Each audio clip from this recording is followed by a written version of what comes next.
Concern for the retail industry as thousands more stores will shut their doors by the end of this year. It's leaving some companies panicking, but as Corey Rangel shows us, there may be a glimmer of hope for some stores. They're actually counting on some unexpected shoppers. The success of online shopping continues to put a strain on retail stores, forcing a wave of closures and bankruptcies. According to U.S. Commercial Real Estate Services, retailers are leaving shopping malls at the fastest rate since at least 2010. The success of online shopping has been one of the biggest threats to U.S. malls, but retail businesses are holding on to a glimmer of hope. Gen Zers, like 15-year-old Annie Richardson, like going to the mall. Mostly just clothes. A lot of times when I go with my friend, we always stop for food or like ice cream, something like that. Gen Zers are between the ages of 7 and 22. According to a study, about 95% of them visited a shopping center in a 3-month period last year. And the majority of them say they like going to the mall more than online shopping. I think it's so much better than just like online shopping. You get to see the clothes in person, and I think it's a good way to spend time with your friends, and you're both doing something you like. Retailers are also finding new ways to get customers inside their stores. Some businesses, like Forever 21, are offering discounts if shoppers take a picture of themselves at the store and post it on social media. A new way to get customers in the door and to spend money. I'm Corey Rangel reporting. All right, Corey, thank you. And lab animals are finding a new chance at life thanks to a rule change, a program now allowing them to retire with families. And tomorrow here on The Now, we're going to show you how this retirement policy works. Sky clears tonight. Actually, it is clearing right now. We'll be down to 59 by morning.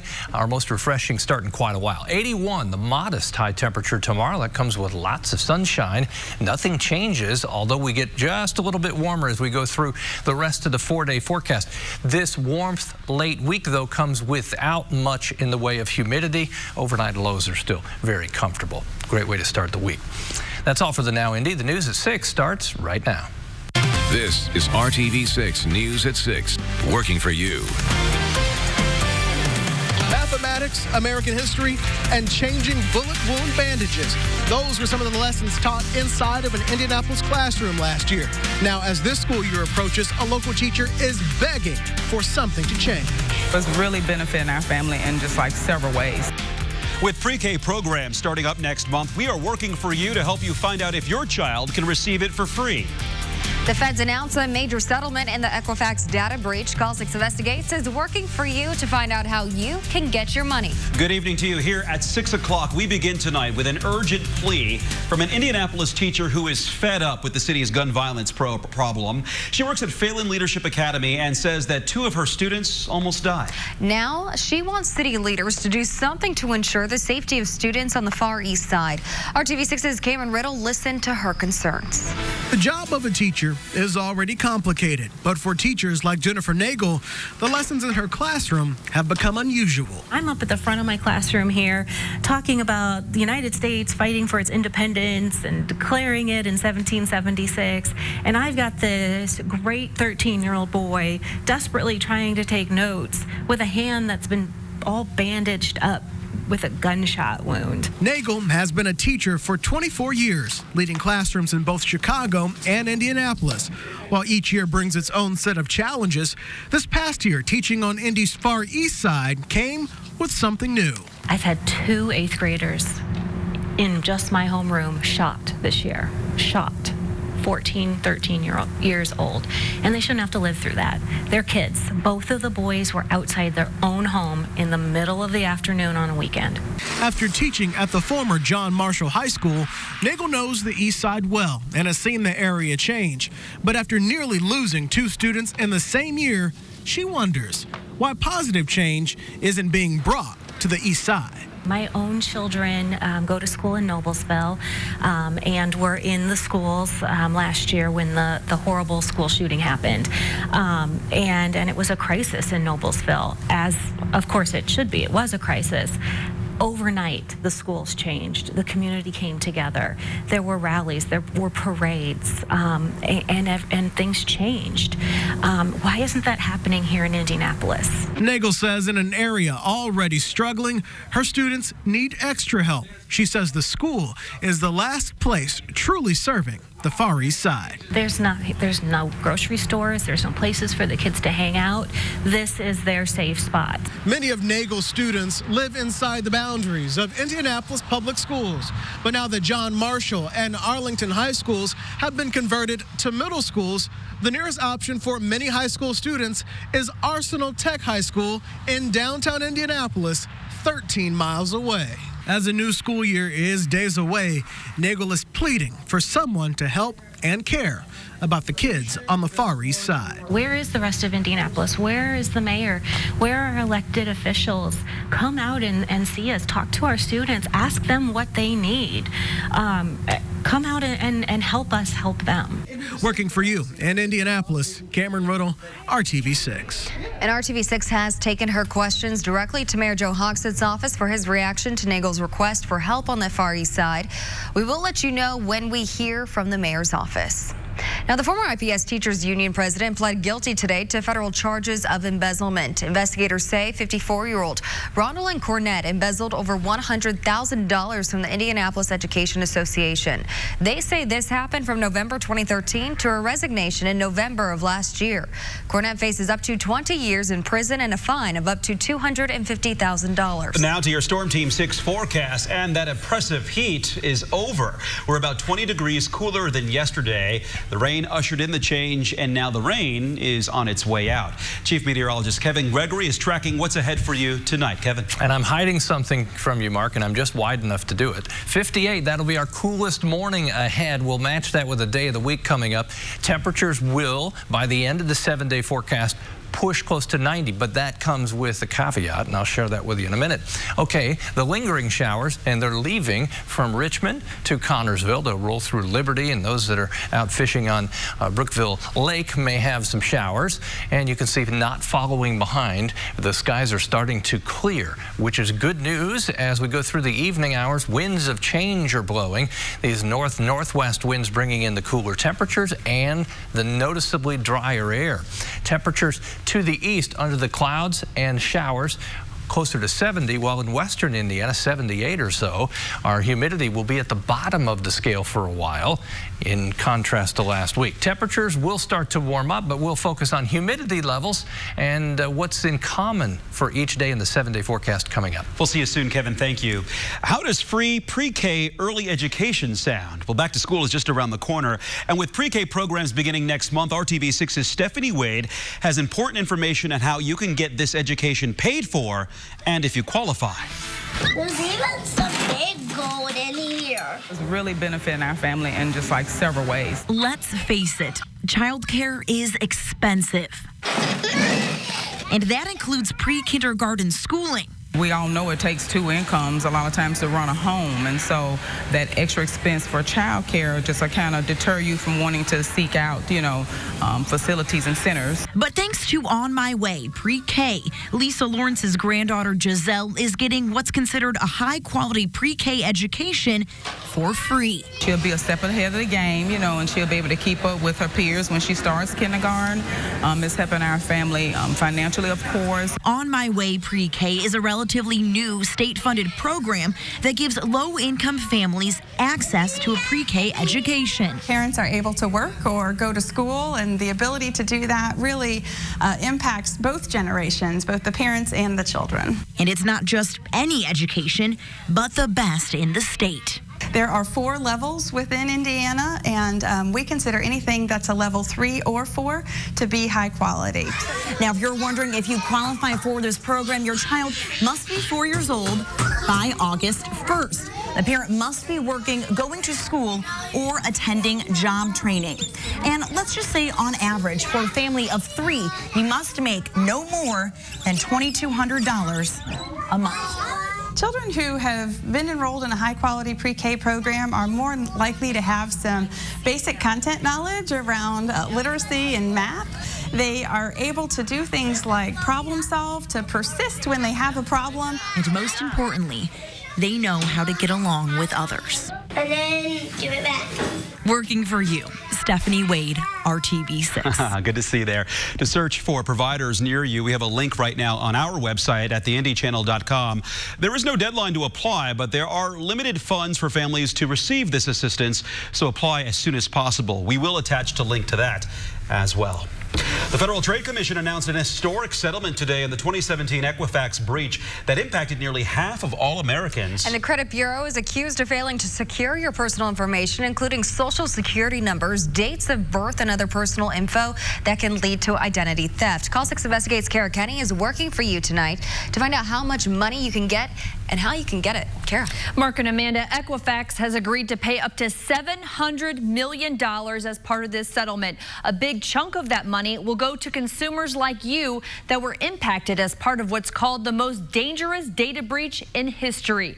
Equifax will pay $425 million to help compensate consumers who bought credit or identity monitoring services from Equifax or paid other out-of-pocket expenses as a result of the 2017 data breach. That breach exposed millions of names, addresses, and other personal information that put consumers at risk for identity theft. Starting in January 2020, Equifax will provide consumers with 6 free credit reports each year, and consumers will also be entitled to get free credit monitoring for up to 10 years. Credit reporting agencies are entrusted with protecting the personal information of millions of consumers. 2 years ago, the data breach at Equifax exposed the personal data of approximately 147 million Americans. The Equifax data breach compromised names, social security numbers, birth dates and addresses, and for some, driver's license numbers and credit card numbers. And they're also setting up a claims site, EquifaxBreachSettlement.com, that will have a tool to let you check to see if you've been a victim. Now get this, you could get up to $20,000 if you were a victim of this data breach. But first, a judge has to approve this settlement. Once the settlement is approved, you have 6 months to claim your benefits either online or by mail. And we put a link on our website, theindychannel.com, and the RTV6 app where you can sign up for email updates on this settlement. That's a long time to wait. So what can people do right now in the meantime? The FTC says the best thing you can do is to put a freeze on your credit and your child's credit. In Indiana, this is totally free to do. This will prevent someone from opening up a line of credit, such as a credit card in your name. I have it on my account. Everybody should do it unless you're applying for a loan or something big like that. A lot of people forget about doing it for the kids, too. Absolutely. I didn't know it. I'm going to be doing it tonight. All right. Thanks, Kara, for that. Well, only 41 days to go before the Indigo Red Line bus service starts rolling from Broad Ripple to UIndy on the south side. It's set to kick off Sunday, September 1st to help people get accustomed to the route. The Red Line will be free the entire month of September, and all other local routes, including Open Door Transit, will be paratransit will be free to ride until September 14th. Currently, crews are hard at work finishing pavement and lane markings. That means no parking areas along the route are now being strictly enforced. A week from today, one of the main entries into the city from the south side is expected to close for 7 months. Citizens Energy Group will close Madison Avenue from McCarty to South Streets for the Dig Indy Sewer Project. The closure is expected to last from July 29th to February 29th. Local access will remain open. The Dig Indy tunnel system is a 28-mile network of underground tunnels that will be complete by the year 2025. The goal is to nearly eliminate sewer overflows into waterways in Marion County. Still ahead on the news at 6, business is booming for a local company and they need more employees to meet that demand. And those jobs come with a lot of extra benefits, including a health clinic, 401k, and bonuses. Stick around to see if these could be right for you. And Indiana's own Bachelor Ben is coming to Indianapolis. We have all the details on baseball and Ben coming up. I've got the details for the week ahead. Fairly quiet weather week, at least in central Indiana. Clouds that you see out there now, those will disappear tonight as skies go clear and temperatures become far more comfortable in the 60s by 11. People, Huntington, welcome.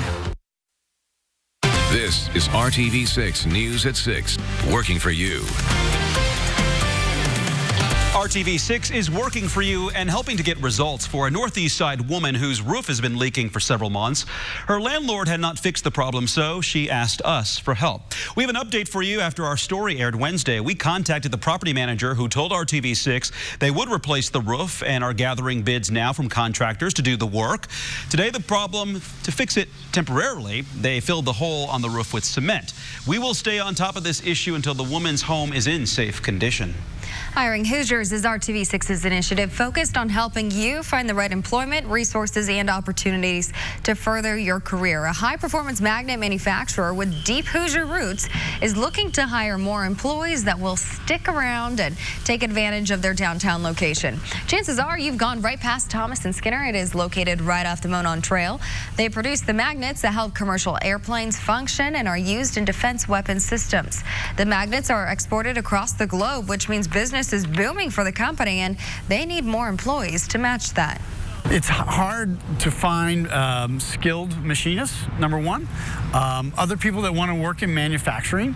What we do is hard work. We're taking raw materials and we're melting metal at over 3,000 degrees. So it's not for the slight at heart. Not only does Thomas & Skinner offer that convenient location mentioned right off the Monon, they offer shares in the company, a free health clinic, 401k, and monthly bonuses. Their wages are competitive with other manufacturers in Central Indiana. If you're interested in positions Thomas & Skinner has available, visit hiringhoosiers.com and click on this story. The Colts kick off training camp this week, but they also want you to mark your calendar for Friday, September 6th. That's when the team will host its 7th annual kickoff concert on the East Block of Georgia Street. The concert will feature Hunter Hayes with special guests Clayton Anderson from Bedford and Renee Blair. Gates will open at 4:30 with the first concert at 5. This event is free, but a ticket is required. Just go to colts.com/concert.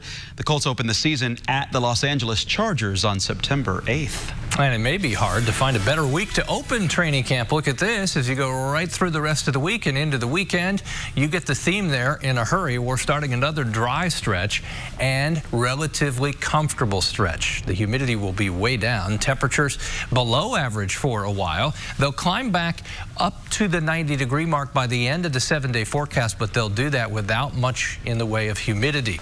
Let's get specific numbers here. Beautiful tomorrow. You can just pick a different adjective each day of the week here to describe the conditions that will be nearly perfect compared to last week. Comfortable and 83 on Wednesday. More sunshine and a couple more degrees warmer as we get to Thursday. This is the end of the humidity scale that we were on all of last week. Last 5 days, it's been a tropical feel. Just great is how I will describe it over the next couple of days, and that will be reflected in us cooling off overnight. When the air's dry, it really gives you the ability to kind of get a temperature range from morning low to afternoon high. Bye-bye to the rain, just about ready to leave Richmond and Connorsville and Liberty. You're lagging in the temperature department in the east because you have more cloud cover. You've seen the sunshine for Indianapolis and areas west. It's up to 78 in Terre Haute. Indy now 76 with that burst of sunshine. Downtown Canal, it's good to see it sparkling, isn't it? And the gondola, looks like we got some action there. Great night to walk the canal and a great week to visit the canal and coming downtown. Temperatures as cool as 55. Lafayette and Peru in the morning, 59 in Indy. We'll repeat these temperatures again and maybe be just a little cooler on average right in the middle of the week. It's usually the second day after a cold front passes that we really get the coolest temperatures. Even when we start to warm the overnight lows back, they're not bad in the low 60s. Lots of sunshine tomorrow. The north wind continues. That north wind, 10 miles per hour, will prevent temperatures in some spots from even hitting 80 degrees. I think many of us will be right at 80, maybe a little above. There are temperatures to the north, low humidity everywhere, lots of sunshine everywhere. Metro area temperatures right around 80 degrees is the best way to put it. As we go to Wednesday, we'll up the temperature just a couple more degrees, lower 80s still, gradually warmer after that. Thursday and Friday, temperatures climbing into the upper 80s Friday, but that's with low humidity. Into the weekend, warmer half of the weekend will be the second half, but we stay dry both days. But I do think on Sunday, you'll finally start to feel the humidity. Here's your 7-day planner. And as I said, it's pretty uneventful. It's pretty quiet. It's pretty calm. But there's a lot to cheer for there. Sunshine, comfortable temperatures, low humidity, rain not until next Monday. Yeah. Very Colts, nice. Players are going to be excited about that. Cheer for them too, right? Yeah. Well, they're excited anyway. But I mean, yeah, the weather. 2 thumbs up right now, Kevin Gregory. Well done. Hey, good evening. Yep, finally here. Training camp begins this week for the Colts. The veterans report Wednesday with the first open practice set for Thursday up at Grand Park in Westfield. Today, the team tweaking their 90-man roster, placing wide receiver Reese Fountain on the active non-football injury list. No further word on the exact injury, but he's up there on Wednesday. Fountain was the team's 5th-round draft pick last year, saw a little playing time in the playoffs last winter. Well, the summer racing schedule rolls on. You see this Saturday night, scary weather. Moving back to the start time, the IndyCar race at Iowa. Race didn't start to 11:45.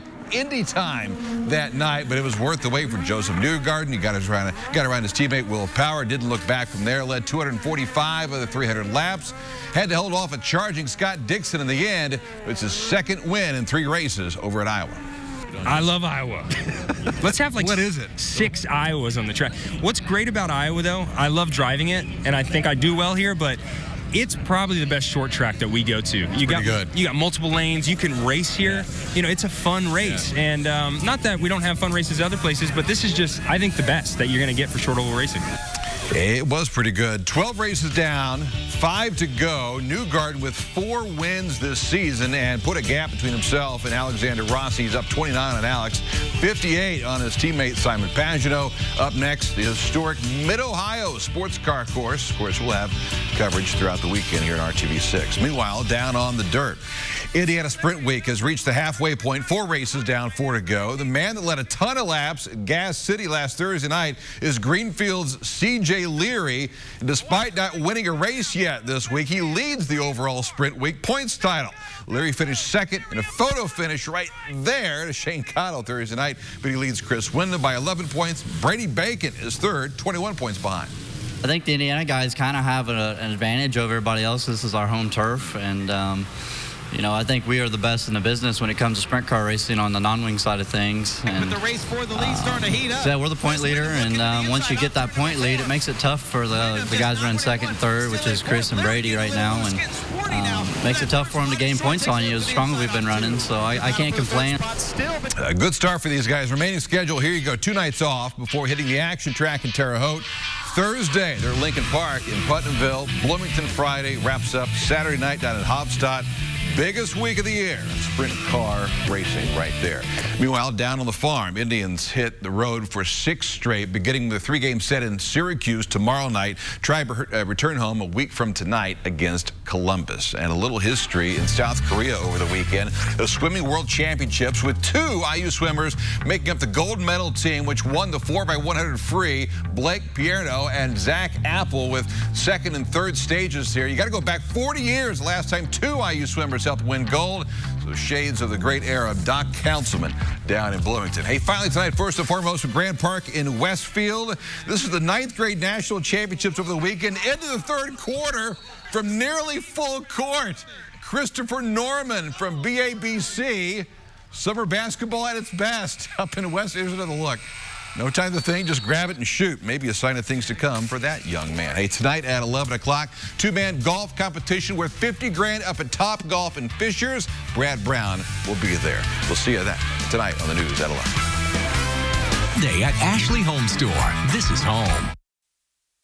The Indianapolis Indians are preparing for the Bachelor Night at Victory Field. Indiana's own Bachelor Ben Higgins will visit Victory Field on Thursday, August 15th. Bachelor fans, will it be the most dramatic night in baseball history?